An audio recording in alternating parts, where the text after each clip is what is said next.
Hello and welcome into this edition of the Golf Channel podcast with Rex and Lav, and what is surely going to sound like a repeat. Scottie Scheffler and Nelly Korda both won tournaments again this week. Scottie at the RBC Heritage the week after the Masters, while Nelly won the Chevron Championship for her second major title and fifth in a row, only the third player since 1978 to accomplish that feat. No sense comparing the two because, Rex, we can enjoy them equally, but what stood out from the week that was in the world of golf? Why did they make why did they make him come back in Hilton Head? I mean, I know you play 72 holes, and I know there's a live joke in there, and whatever you want to make. But did we really need to see Scottie Scheffler come back out this morning and do what he did? Like bogeying the last was that was a bit of an outlier. But the run that he's on, couldn't we have all agreed last night in the darkness to be like, yep, it's his. Let's just send him on his way. Like, that was the best part, because that everyone knew that this was a foregone conclusion. He was up by 5. He had 3 holes to play. He just had an incredible par in the 15th in near darkness, saving par from the trees after hitting it into the water after it was discovered. It was a mud ball. But even when it's cold and windy, even when the shots are 2 clubs longer than the previous couple of days, he was still hitting the correct shots. I mean, he was finding the fairway. He was the middle of the green. He was no stress. 18 was playing drastically different than it had been the previous couple of days. Previously couple of days you were, hitting 3-wood or long iron off the tee to kind of keep it short of the sound, and then hitting a 7 or 8 iron into the green. Now he's like ripping a driver and playing well right, because it was absolutely howling. Like Ludwig Oberg, one of the longest, straightest drivers of the golf ball, was hitting 3-wood into 18. So Scottie, I think it was a little bit of a bummer to finish with a bogey, ending a streak of what was 66 consecutive holes without a drop shot. But I think that the actual restart on Monday just like proved how his execution is just at another level right now. And I think the biggest surprise is that it came the week after what was such a momentous week at the Masters. And they pointed out in the telecast that when he came back out on Monday morning, before the restart, he actually was watching what was going on the previous green to the group behind him. Like, he was curious of what was going to happen there. And it kind of shows you how locked in this guy is. And I will say, I did appreciate the way they had to play 18 this morning, Monday morning, because that is reminiscent the way I play 18. It's usually a driver and a 3-wood into a wind, and you don't have any prayer of hitting it on the green. You just want to blow it as far left as possible without hitting it into those condos. But from an execution standpoint, and they flashed a graphic up during the telecast, and it's the quickest to get from his first victory to his 10th victory. And I think there was only one name ahead of his. Like, it took Tiger Woods longer to get from 1 to 10. David Duval did it. David Duval did it 33 starts, right? Yeah. While Scottie's doing it in 50. And I don't remember, like, it was good context because it made me kind of go back and sort of remember how quickly Duval started, rattling things off, which it was probably a good lesson, because I think this is only going to lead us more to get a little breathless about Scottie and start comparing him to Tiger Woods like I did last week. And I think we probably need to take a bit of a pause, because you do want to see how birth of his first child. I mean, that it's going to be great. It's going to be a magical experience. He's going to be a fantastic father, but it impacts a player. It impacts a person differently in different stages of your life. You look at the fact he's never won after this. This could be his last win until next spring, because he only seems to be able to really win in the spring. He's never won past April. This was the latest he's ever won. And it's just the week after the Masters. And it's a statistical anomaly is all it is. I don't think there's anything to it, but it is pretty amazing to think that because they brought this up on the telecast, that this could be his last victory of the year, and he would still easily be player of the year just based on what he's done to this point. 3 in a row player of the year. I mean, a player would need to win at least one major championship, probably 2, if they're going to nip him for that season-long award. Also, isn't it amazing how PGA Tour players have children at like the absolute optimal time, where Meredith Scheffler didn't have the baby during the Masters. She's not going to have it during the PGA Championship. Scottie probably would have played the Nelson, his hometown event, when she is due next week, but he wasn't going to play the Zurich. And now it seems he will not play the Wells Fargo Championship at Quail Hollow, a signature event in the PGA Tour, the week before the PGA Championship. It always just falls perfectly. Scottie said that the storyline was overblown at the Masters. It appeared again overblown at the RBC Heritage. She did not have the baby, and now Scottie will be able to be home and enjoy that with his new growing family. You mentioned the 10th win on the PGA Tour, Rex. I've been struck with Scottie's resume and the difficulty of the courses, of the fields. If you look at those 10 wins, all of those are either major championships, they're now signature events on the PGA Tour, or they were what would become signature events on the PGA Tour with the top fields, whether it was in Phoenix, used to have the match play, basically like a WGC Light, Bay Hill Players Championship, Masters. To me, that shows Scottie's class, where when the competition is at the best, when the tournaments are the toughest, when the golf courses are set up the most extreme, that is when he prevails. He's not just picking off, these summer series events against light fields. Like, he's doing it against the best of the best. And to me, that shows Scottie's brilliance right now. Like, if it's a difficult test, if Scottie doesn't win, he's certainly going to be up there near the top of the leaderboard. I can't believe we've made it this far into the podcast and haven't addressed this already. You and I both have a mea culpa from last week's podcast. Thanks to John from Connecticut for pointing out that you and I both messed up. I actually said that the UConn women's team had won the NCAA championship. They most certainly did not. The UConn men's team did. And your problem was, I'm going to let you clean that up on your own. Paige Buchers. No. Buchers? Is that it? Paige Buchers is how you pronounce the standout player from UConn, who will soon to be in 2025 the first pick of a WNBA draft. I butchered it last week. Apologies to the Buchers family and all of her associated fans, including our friend who emailed us. You and I both, if we didn't clean that up. No, I'm going to Stanford next week. I did not need to see rioting in the streets. Did not want to see a protest when I arrived at LaGuardia. Didn't want to go into the residence inn in beautiful Stanford with people waving signs. No, Lavner, no. And I certainly don't want people to boycott the show. And so apologies to the Buchers. And I do apologize. I gave the UConn women's team an extra national championship, which they do not need because they have plenty of them. So apologies to South Carolina, who actually won the national championship. Yes, in fact, we watched that game. We were at Palmetto Golf Club. We watched the game, and no, UConn was not playing. What do you make, Rex, of Scottie's sort of historical position at this point? Like, we kept saying it for months, where he's putting up ball striking numbers that we've not seen since Tiger Woods' prime. Now he's putting up, wins and a level of dominance we have not seen since Tiger Woods' prime. Now 4 wins in his last 5 starts. And keep in mind, the one he did not win was when he misread the 4 or 5 foot putt in the 72nd hole at the Houston Open to lose to Steven Jaeger. No, I'm going to push back on that. This is crazy. You're going to put it on that Scottie misread the putt. You know what? Steven Jaeger. That's what happened. Steven Jaeger came and took it from him. He took the thing from the world number 1. That's right. Did he? I was taking Steven Jaeger did nothing on that back 9. I was taken last week. I'm joking, of course. I was taken last week when I was standing on the putting green, and I was doing my story about how trying to compare this run that Scottie's on right now to Tiger. And footnote this, we always have to put the footnote in there. Like, it's not fair to compare anyone to Tiger Woods. Tiger Woods was a generational player and did it for a generation, is the line I kept coming back to. Scottie has done it for 2 years. It's been a really, really good 2 years. But if he does it for another 20, then we can have a different conversation. The part that got me as I was standing on the putting green, though, is I was trying to find, it was really hard in these limited fields now to find someone who played against Tiger Woods anywhere close to his prime. Think through it. Like, who was in the field last week, and you can kind of do the math yourself. I could only really come up with 4 or 5 guys who did it. Justin Rose played against him in his prime. Certainly Lucas Glover was one that I sort of touched on that played against him in his prime. Brian Harman was the one that surprised me the most, because 2013 and 13 was Harm's rookie year on the PGA Tour. And that was kind of Tiger's last 2 years as a truly dominant player, 13 and 14. He won 8 times in 2012 and 2013 combined. Yeah. So like 13 or 14, that was kind of the last run that Tiger was on. So it's sort of hard, but it stood out to me that the one guy on the green I probably should have talked to was Steven Jaeger. Didn't play against Tiger in his prime, but he's the only one in this run that's taken down the world number 1. I mean, he could end up being the answer to a trivia question. Yeah. Steven Jaeger, again, did nothing on the back 9 in Houston, made 9 consecutive pars, and yet he is the only player since the beginning of March who has beaten Scottie Scheffler. It does bring up a good point, Rex, where Tiger didn't really have a rival, so to speak.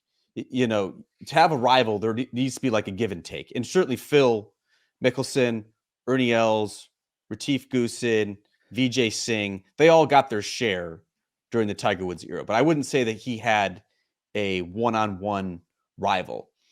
Right now, it doesn't feel like Scottie Scheffler has a one-on-one rival at all either. He's basically competing against the ghost of Tiger.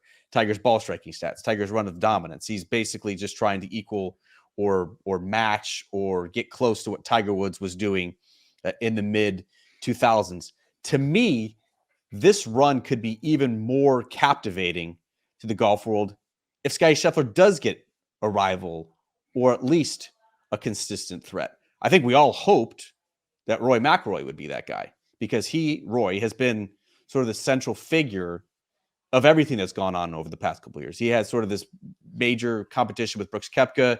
It's now 5-4 in Brooks' favor. He has this sort of give and take with Patrick Cantlay that came to a head last year at the Ryder Cup, but they've been fighting over the future of the PGA Tour. Rory back in 2022 and even some of 2023, it was sort of the Rory versus Liv dynamic. It feels like Jon Rahm could have been that player for Scottie Scheffler to rival him. He's just 2 years older than Scottie. They had the duel at the 2021 Ryder Cup that apparently sent Scottie off on these winning ways. They had the back and forth last spring. Remember, with 6 combined wins, 4 for Rahm, 2 for Scottie through the end of the Masters. Who's going to step up, or is anyone going to step up and make this even more thrilling of a competition? Or are we just going to sit back and watch Scottie Scheffler do Scottie Scheffler things? He made a mess of Monday morning, but Ludwig Oberg would be the one that immediately comes to mind. And look, he's very, very young, and I don't want to. You're usually the one that jumps on these. Not that young. Yeah, not that young, and much more accomplished than I think most people want to realize at this point. And I think the Masters. I mean, it showed probably the world a lot about Ludwig, but I think the bigger deal would be what it showed him is that he'd never played in a major before. How is he going to respond? And I think he came out of that with a boatload of confidence. And you saw that even in Hilton Head. Like, look, he's not quite there yet, but I can imagine a scenario where 6 months from now, 12 months from now, we're talking about that as a really good rivalry just because of the dynamic between those two. You just mentioned how he's a bit of a robot.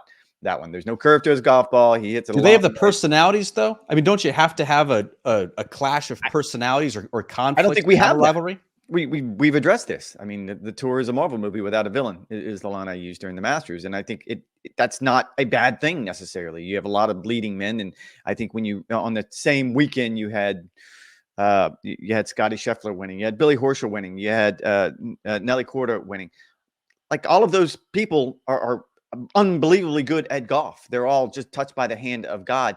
But personality wise, do they look like they're going to conflict with anybody? I mean, as edgy as Scottie has ever gotten, I think it was at Bay Hill this year. That's as edgy as I've ever seen him get in a press conference when he was asked something about live golf. Don't even remember exactly what the question was. And he sort of shot back with a bit of an edge that, why are you asking me? Ask the ones who joined live golf. That's as controversial, that's as edgy as he's ever been in his career.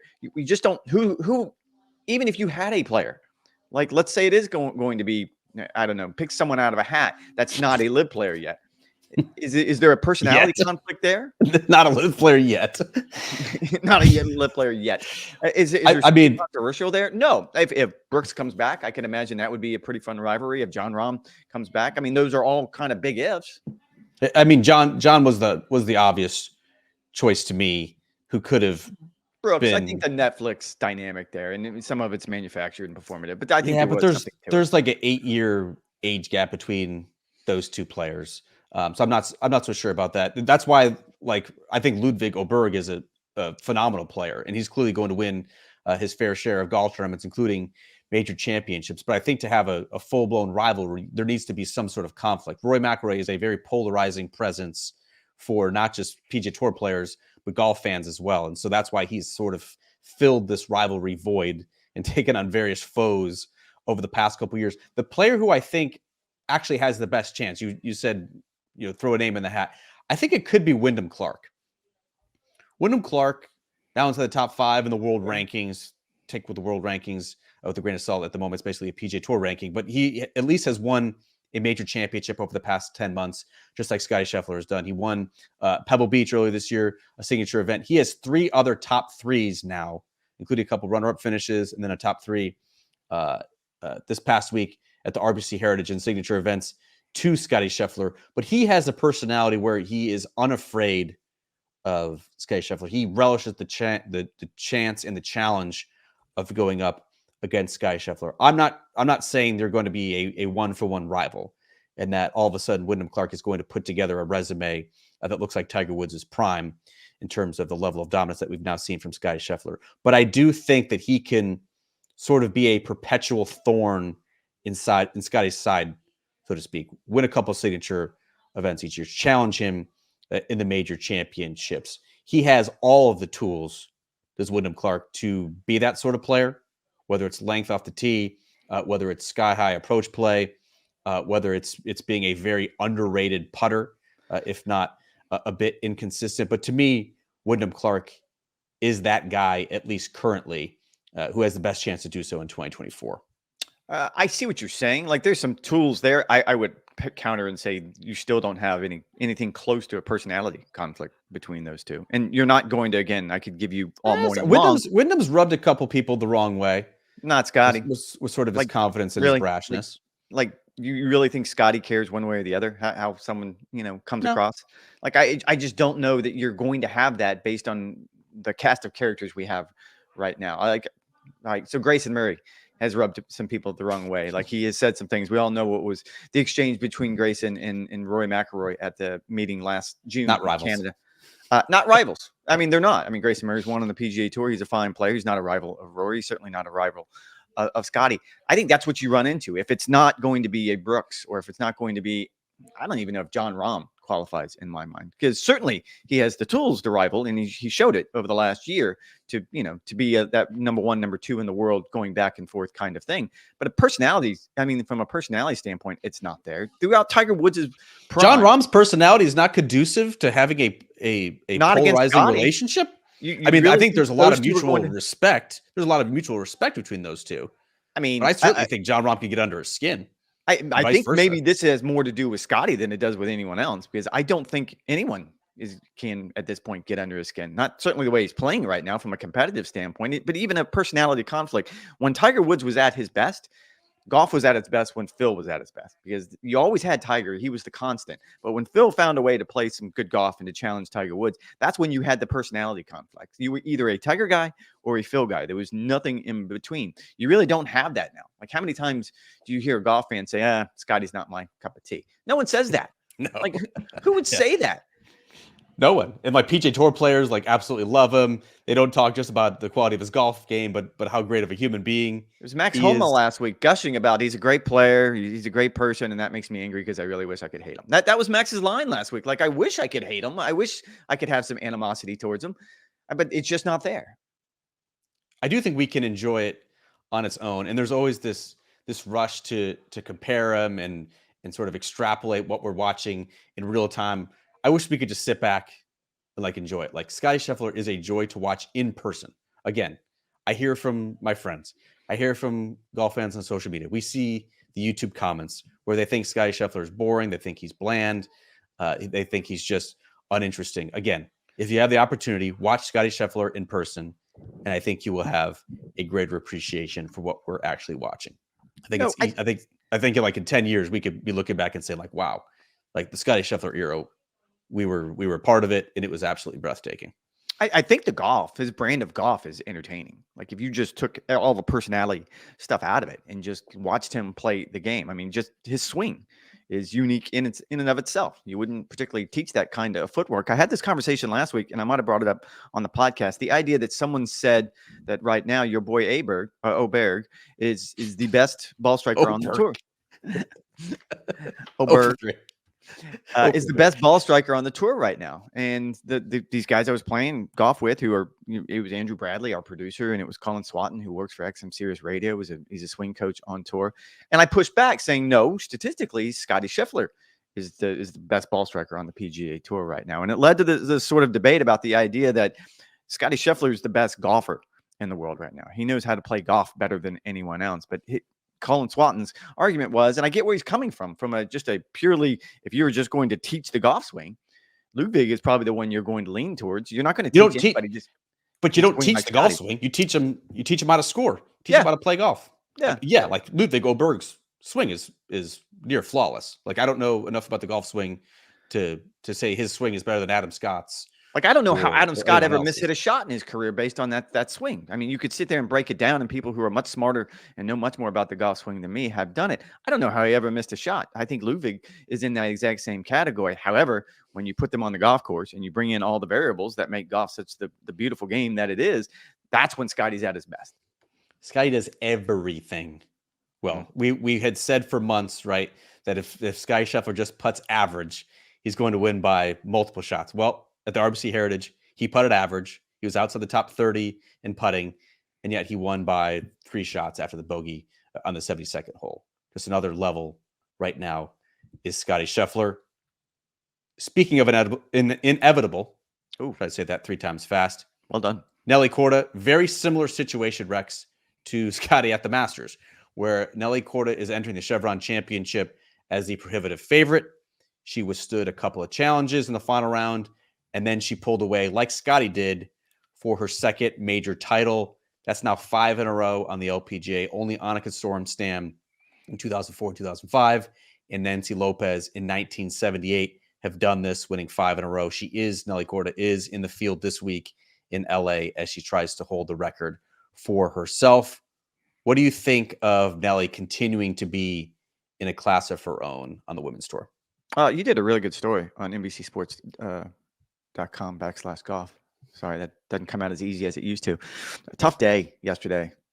Tough day. Middle kid's 21st birthday. We're gonna get into it.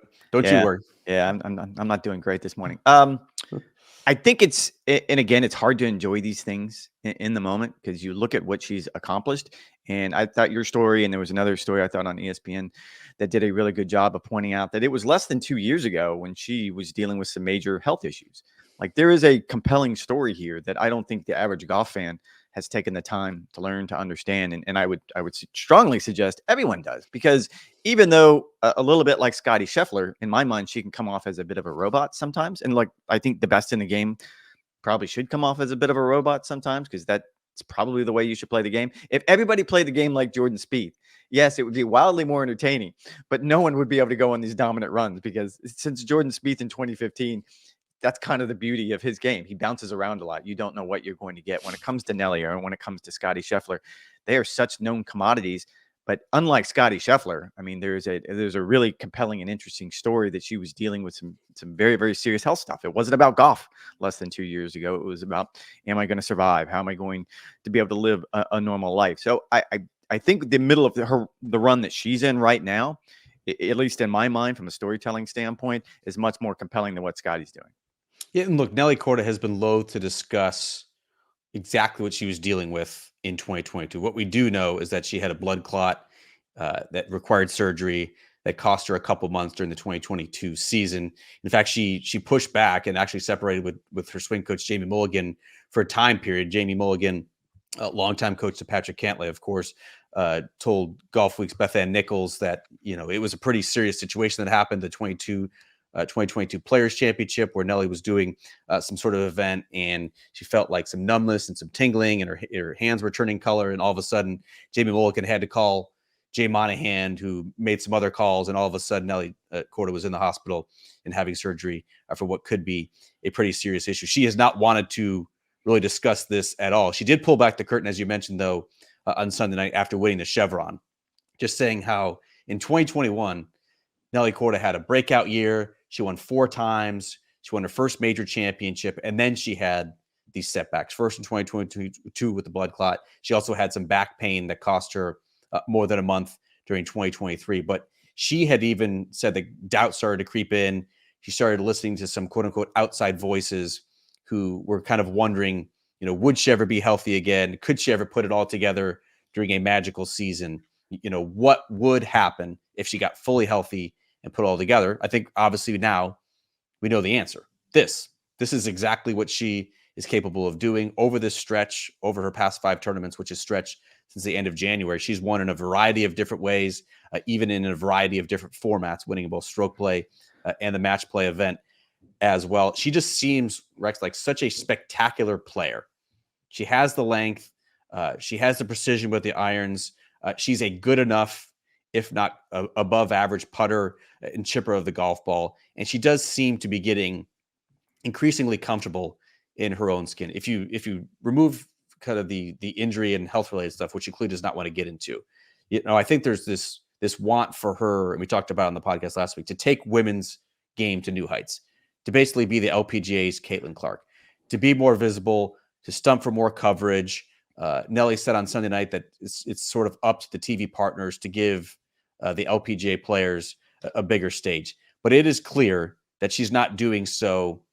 I would say she's not adamant. She's not pounding her hands on the table and saying this is what we want. It's clear that's not her personality. And I think it's cool that she's doing it her own way, on her own terms. And right now, just winning and this sort of clear and utter dominance should be enough for Nelly Korda and her fans right now.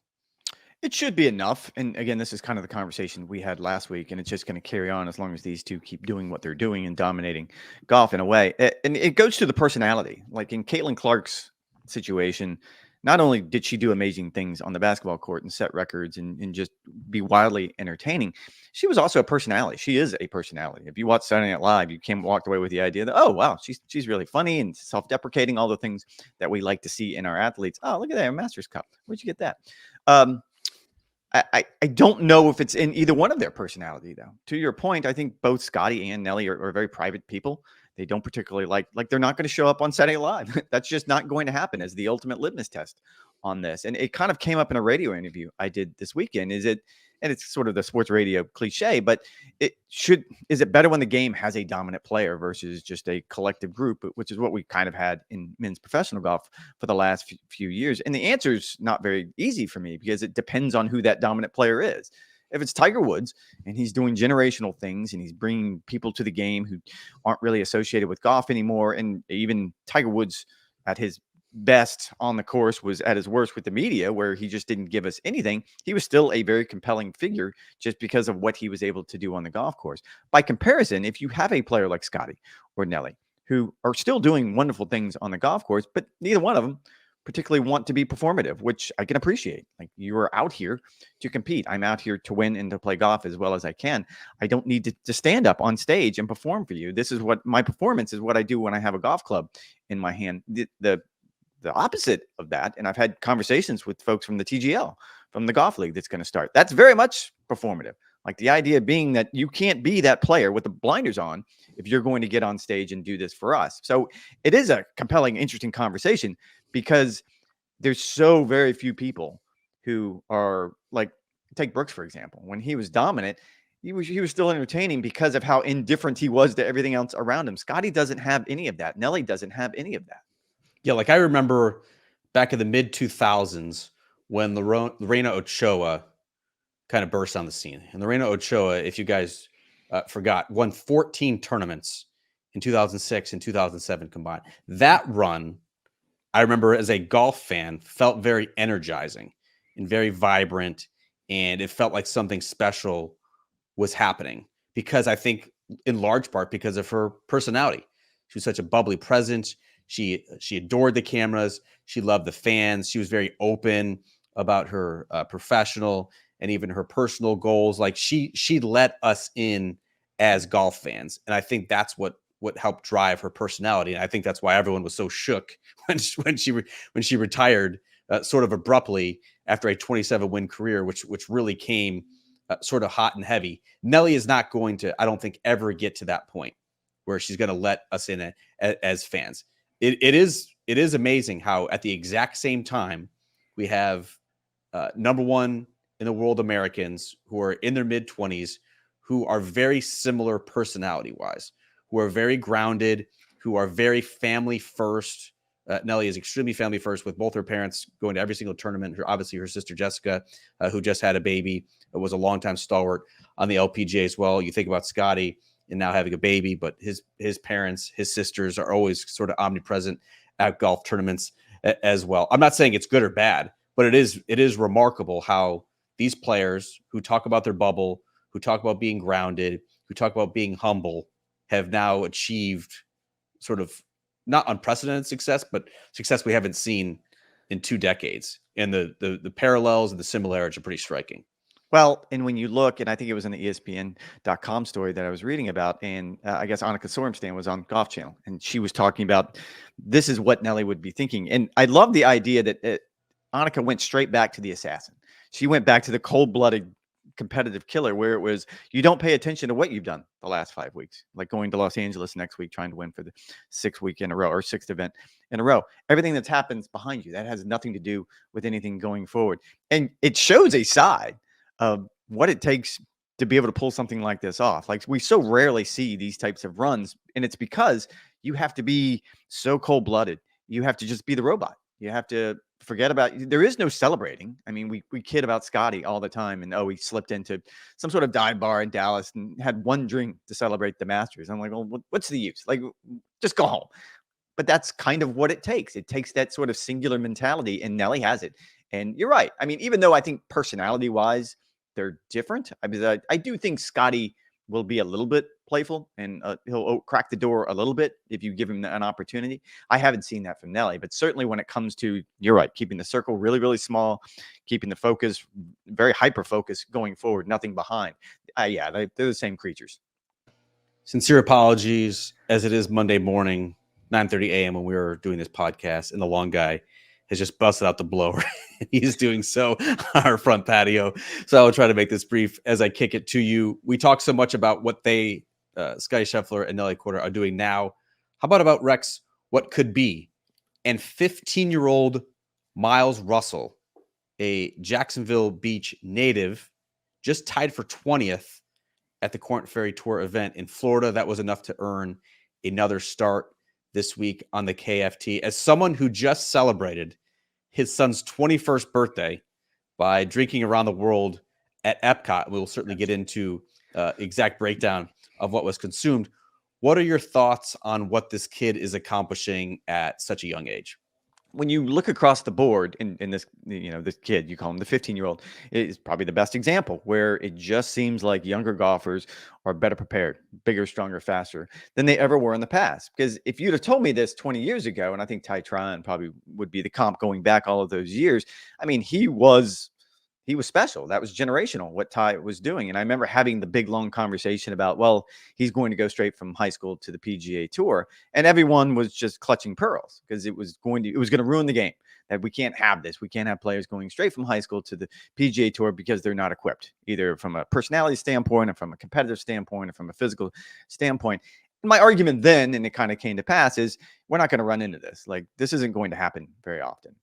Most 99.9% of the time, a player is going to be really good coming out of high school, but they're still going to go to some sort of one of these, mercenary colleges like Oklahoma State, where they can go and essentially be, tour pros who masquerade as college players. I think that was then. Now, I don't know if this is going to be a surprise. I read that story last night, and I wasn't overly surprised, shocked by it. And I am shocked in the context that, yes, I have 3 kids, and to imagine that any of them could have done anything at that level at 15 kind of is impossible for me to wrap my mind around. But you see it better than I do, covering the college game, which you'll get into here shortly.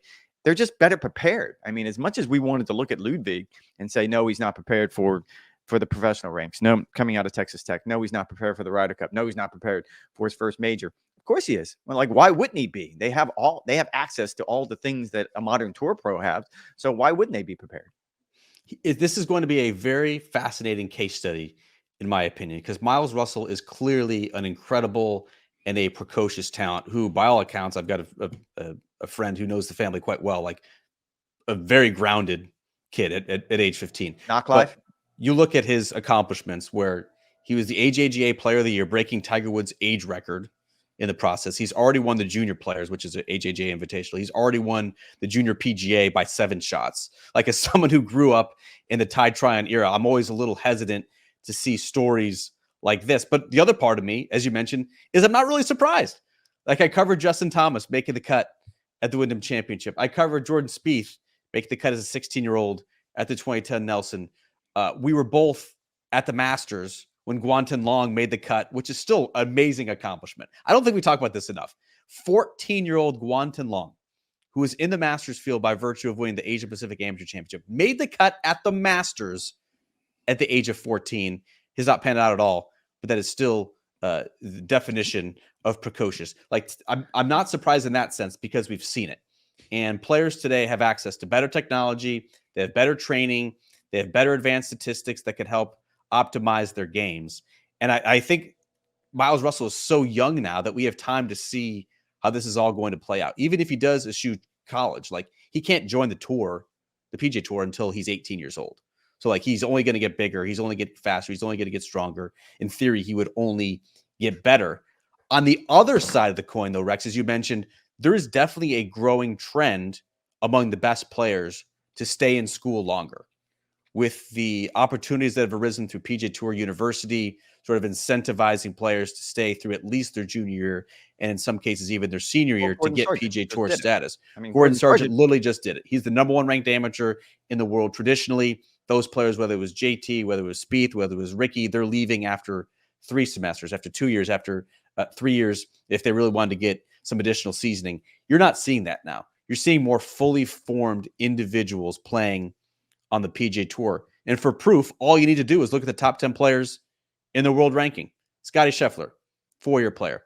Wyndham Clark, 4-year player. John Rahm, 4-year player. Max Homa, 4-year player. Kyle Morikawa, 4-year player. Ludwig Oberg, 4-year player. Like, that is now the trend, that when you get on the PGA Tour at 21, 22, 23 years old, you're a fully formed adult and can have success right away. So there's 2 interesting dynamics at work where you have a really young, precocious talent, but you have this trend that is, I think, a clear indicator that more seasoning can kind of better prepare you for what PGA Tour life is going to be. It's going to be interesting to see how that plays out over the next 2 or 3 years, and if he even goes to college. Well, and the other side of that coin would be Nick Dunlap, which we had long conversations about earlier this year. And I think you actually sort of flirted with the idea. You walked to the line. You weren't willing to jump on the other side, but you flirted with the idea maybe he stays in school, 1 more year after winning at the American Express. I immediately pushed back and said, I see where you're coming from. And there is certainly something to be said for doing a full 4 years in college. Because you're right. When they turn pro, and Lupe, again, is the best example of this, fully formed adults, they're ready for a PGA Tour career. In this particular case, though, and maybe based on what we've seen out of Nick Dunlap since the American Express, maybe he would have been better off with 1 more year in school. However, given what was up for grabs this particular year, and this is just a 2024 issue with the designated events and what he was suddenly qualified for and the opportunities that he had, I thought it was ridiculous to even consider anything else. And I'm going to stick with that take, but I see where you're coming from. Just to put a fine point on this, I did not say he should stay in school for another year. I said he should stay in school for a couple more months, see the end of his sophomore season through. When you look at Nick Dunlap's statistics on the PGA Tour, does not have a single top 10 since winning the American Express. I don't think that's because it was a fluke performance at PGA West. In fact, I think he's a very good player who will have a very good career.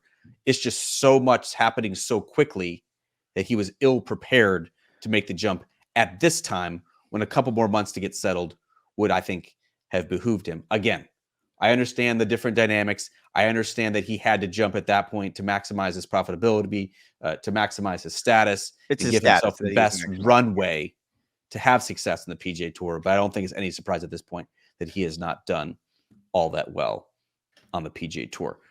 We mentioned Rex, your son. We'll call him Trevor. We don't want to get him getting any sort of feedback from the folks on YouTube. How was the 21st birthday at Epcot? And if you guys have not done it, drinking around the world, can you fill in the folks at home? It was his idea to do this. I'm not quite sure why. I don't know where he got the idea from, but there's a couple of things. Apparently, this is something like I suggest anyone Google it who has any interest in it, because there's like a detailed plan that you have to have going into this. So you start in Mexico. That's if you come into the park and you take a left, that's the first country you come to. And Mexico was perfect. Had a light lunch, had a little cerveza. It's easy, a light start. You can get going. Where we immediately ran into trouble I don't know if you know this. The next country is Norway. And I don't know if you know this, but there's no real beer associated with Norway, at least not in what Epcot believes Norway to believe. So you're already going down a bad road because you end up having some sort of really heavy alcohol coffee type thing I forget what it was called, like a You just have like vodka. like a Viking, and whatever it was called, it got us off to a really, really bad start, and everything kind of spirals from there. I will say the highlight of the day is clearly Italy, which we spent the most amount of time in. Always. France was fun. Best food and best drinks. Best food, best drinks. Italy was fun. France was fun. The one that throws me, and I sent you a picture of this just to make the point, is so when we got to the American exhibit country, whatever it is you want to call it, like give me the distinctly American drink. And I guess whiskey would be the obvious choice. Yeah, I mean Jack Daniels if you want to be truly American. I threw out Miller Lite as like a distinctly American Budweiser. drink. Not saying it's Budweiser. good. Ugh. Yeah. Bud Heavy is just so disgusting. Please don't at me. It's not good. Oh, you set yourself up for pain on that one. Anyway, there wasn't one there. And as a side note, I think I sent you a picture of the smoker in front of the American display, which both of us were very impressed American. with. Distinctly American thing. But as I sent this to you, my son was standing next to me and he goes, "Dad, that's not a real smoker." And I'm going, "What are you talking about? Look, there's actually smoke coming out of it. It's not a real smoker. It's a Disney. It's a display. Like, and they do have smoke coming out of it.